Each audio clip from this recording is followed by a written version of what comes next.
misalkan isu buruh. Kita melihat bagaimana jam kerja fleksibel yang kemudian merugikan banyak anak muda. Kita banyak kemudian buruh anak muda, perempuan misalnya salah satunya, kemudian dilanggar hak-haknya. Tempat ini tidak pantas seorang buruh yang saya bela mencurigai saya. Dan itu merusak integritas saya.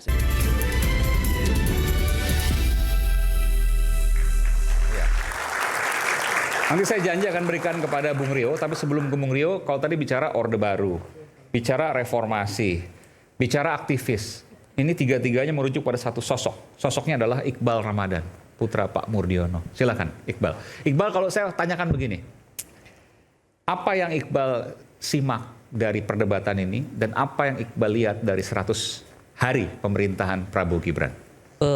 Terima kasih Bang Aiman sebelumnya sudah mengundang kembali.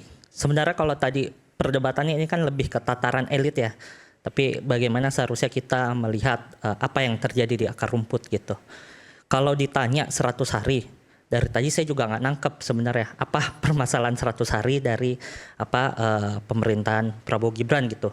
Kalau aku lihat yang di seberang ini diuntungkan gitu dengan Litbang Kompas sebenarnya. Jadi sebenarnya sedikit sulit juga kita untuk tingkat kepuasannya tinggi. Ya. Oke. Kemudian yang sebenarnya nggak seperti itu atau gimana? Iqbal mau menyampaikan seperti apa?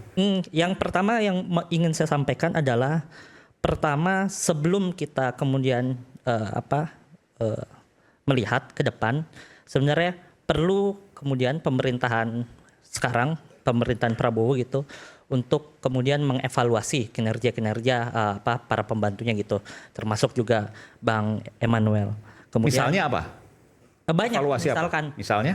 Bagaimana kinerjanya, kemudian bagaimana program-program yang harus dijalankan. Tapi sebelum ke sana, itu kan nanti per kasus ya. Iya. Ada banyak sebenarnya yang mau disampaikan.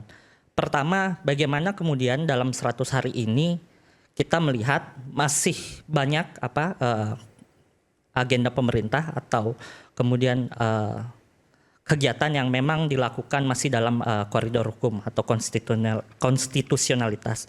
Itu kan perlu kemudian dilihat konsistensinya.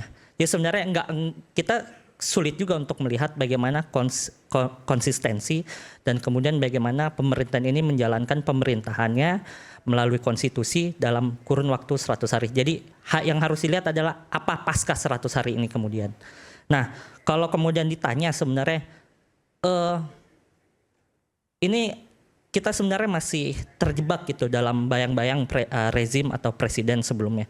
Kalau tadi saya lihat perdebatan antara Bang Dulai dengan Bang Ray Rangkuti, ini kan perdebatan yang sebenarnya kalau ditangkap ini sebenarnya rezim keberlanjutan atau sebenarnya apakah rezim Prabowo Gibran ini kemudian dapat membuat masyarakat puas dengan program-programnya. Nah, sebenarnya kalau kita lihat dalam isu anak muda di era Jokowi kita babak belur, Bang. Kita babak belur sekali. Pertama di isu kebebasan berpendapat. Anak muda itu kalau tidak salah jumlah pemilih tetapnya itu kan 55% menurut KPU. Tapi kemudian apa yang sebenarnya terjadi adalah anak muda hanya dilibatkan atau hanya dilihat melalui angka-angka saja. Kemudian kita hanya diambil suaranya melalui pada saat 5 tahunan pada saat pemilu. Tapi kemudian dalam isu-isu misalkan perburuhan, misalkan isu buruh, kita melihat bagaimana jam kerja fleksibel yang kemudian merugikan banyak anak muda. Kita banyak kemudian buruh anak muda, perempuan misalnya salah satunya, kemudian dilanggar hak-haknya. Ini kasus ya Bang ya. Nah Bang Emmanuel aku sebenarnya cukup kagum waktu itu Bang Emmanuel. Ini mungkin kalau kita kesulitan untuk mengkritik 100 hari pemerintahan Prabowo. Ya. Nah ini aku mau kritik ke Bang Emmanuel.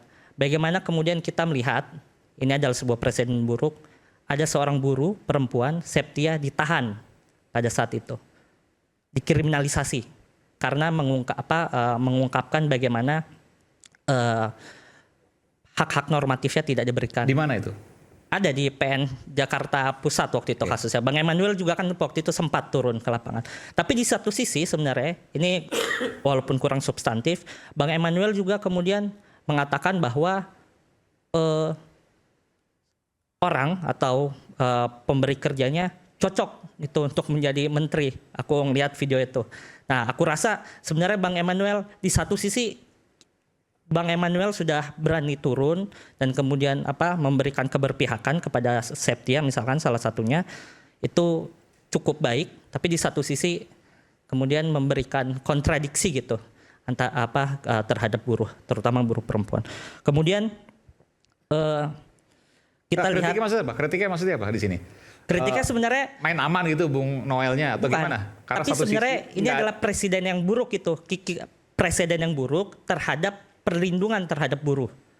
Ini kan sebenarnya. Tapi kan datang waktu itu untuk kemudian memberikan semangat, advokasi dan sebagainya. Tapi di satu sisi, Bang Aiman ini bukan masalah memberikan semangat atau enggak. Bang Emmanuel kalau aku melihat tidak memberikan posisi yang clear gitu terkait Septia. Misalnya? Boleh nggak aku jawab deh? Boleh Bang, boleh. Kan gini, itu kejadian saat kawan-kawan buruh dan Septia melakukan aksi, memang saya temuin. Dan posisi kita sebagai negara ya, kapasitas saya waktu menemukan itu bukan sebagai apa, tapi sebagai negara, bukan sebagai pribadi. Memang saya pertegas, saya tidak peduli siapapun yang mengganggumu, saya akan lawan. Karena posisi saya berpihak sama dia. Nah, saya tugasnya kan nggak boleh melihat pada satu sudut pandang. Jangan melihat pada sisi Septianya dong. Saya lihat dari sisi John LBP-nya, John LBF-nya. Dia banyak cerita. Abang, Pak Wamen silakan lihat di kantor kami, silakan diaudit. Saya sampaikan, saya mau tahu, saya bilang. Posisi saya tegaskan bahwa saya harus berpihak dengan Septia. Dia kaum perempuan, dia termarginalkan, dan kamu nggak punya hak untuk mengkriminalkan. Saya jelaskan semua. Nah, John LBF ini, dia kan aktivis media sosial. Iya, diedit-edit aja yang perlu-perlu. Tapi secara full tidak. Dan saya sampaikan di tempat ini. Tidak pantas seorang buruh yang saya bela mencurigai saya. Dan itu merusak integritas saya bilang. Dan saya tidak mau. Dan Bang, bagaimana? Enggak, saya tidak akan mau, saya bilang. Maaf, saya kasar saat itu. Saya tidak akan mau membela orang yang tidak mempercayai saya. Masa saya harus melihat dari sudut pandang Septia aja sih? Saya harus lihat dari sudut pandang yang lain dong. Di sisi lain, di tempat John itu, ada beberapa ratus juga perempuan yang bekerja. Yang menggantungkan nasibnya di John LBF. Lantas kita harus ini juga. Negara itu harus bisa adil. Harus mampu menjadi jalan komunikasi yang baik. Malah saya dicurigain. Saya marah besar. Curiga apa waktu itu? Ya sangka saya terlalu berpihak sama John LBF. Karena John LBF waktu itu mendukung Prabowo Gibran kan begitu? Enggak ada kaitannya dengan itu, enggak ada. Karena saya waktu itu saya hadir ke tempatnya John LBF ini. Kan itu yang menjadi persoalan, dianggap bahwa saya sudah main mata. Saya bilang nggak mungkin. Sama halnya kasus Ritek. Kita kenceng berjuangin buruhnya. Apa yang dimainkan terhadap diri saya? Noel minta 20% saham. Saya katakan orang ini benar-benar biadab, kurang ajar yang memainkan ini. Dan itu aktivis juga yang menyampaikan. Dan itu politisi juga yang menyampaikan. Saya bilang, saya bilang, saya orang yang kasar. Saya aktivis jalanan, saya nggak peduli dengan siapapun. Saya injek kepalanya, saya bilang. Saya injek kepala nih politisi ini. Mau dia lingkarannya Pak Prabowo, mau lingkarannya DPR RI, saya injek kepalanya. Jangan pernah menghina perjuangan saya. Karena ketika saya berjuang hanya ada dua. Menang atau kalah. Saya tidak mengenal yang namanya cuan. Saya tidak mengenal yang namanya 20% saham. Gak kenal itu dalam kamus perjuangan saya. Jadi saya gak pernah takut, saya bilang. Kau kira jabatan saya ini bisa membuat saya berubah? Gak akan berubah. Saya gak peduli. Kemudian ada bisnis itu bukan urusan saya. Urusan saya adalah sebagai Menteri Tenaga Kerjaan meyakinkan untuk tidak ada PHK terhadap buruh. Itu. Oke. Ada soal ini, kita bicara soal ini, silakan. Oke, baik. Nih, saya mau lanjut yang lain ya. Enggak, yang ini aja, yang ini dulu. Ini terkait isu buruh tadi. Ya. Enggak, yang tadi soal Septia tadi udah selesai? Udah selesai. Maksudnya masih banyak. Karena udah kan, selesai, maka mau di enggak, ini kan masih gitu banyak sebenarnya yang. Enggak, bukan. Kalau yang Septia itu Anda sudah terpuaskan dengan itu. Artinya memang tidak ada permasalahan dengan. Enggak, tapi sebenarnya ada Bang tapinya, Emmanuel juga nggak boleh Bang sama buruh terlalu keras gitu. Saya nggak ada urusan. Saya nggak peduli. Saya nggak ada urusan. Saya sampaikan ke kamu Dinda. Kalau manusia yang kita perjuangkan, lantas kemudian mencurigakan dan merendahkan integritas saya nggak peduli. Mau 1.000 buruh, 2.000 buruh, 1 juta buruh, saya nggak peduli. Ini posisinya Bang. Saya aktivis jalanan yang ditugaskan sebagai wakil menteri. Kewajiban saya adalah menjaga yang namanya stabilitas antara kelompok buruh dan pengusaha. Itu saya setuju Bang. Cuman kita kan perlu kemudian mengedepankan bagaimana hak-hak buruhnya. Itu saya setuju di situ. Itu saya bela nggak hak buruhnya? Dibela. Kewajibannya semuanya saya bela. Saya nggak pernah peduli. Nih nggak ada sejarah nih yang saya ceritakan. Tidak ada sejarahnya ketika buruh softtek dipecat, 308 buruh dipecat, langsung berubah sikap perusahaan, kita datangin untuk minta tidak dipecat. Baru sejarahnya itu. Dibatalkan PHK-nya. Enggak, di kita ini banyak sekali Dinda yang harus kita perjuangkan. Saya tidak melihat soal kuantitinya. Demo 1, demo 1.000, demo berapa. Saya nggak perlu. Mereka punya hak untuk diperjuangkan. Tapi ketika dia mempertanyakan dan mencurigai integritas saya punya hak untuk marah. Saya nggak peduli itu.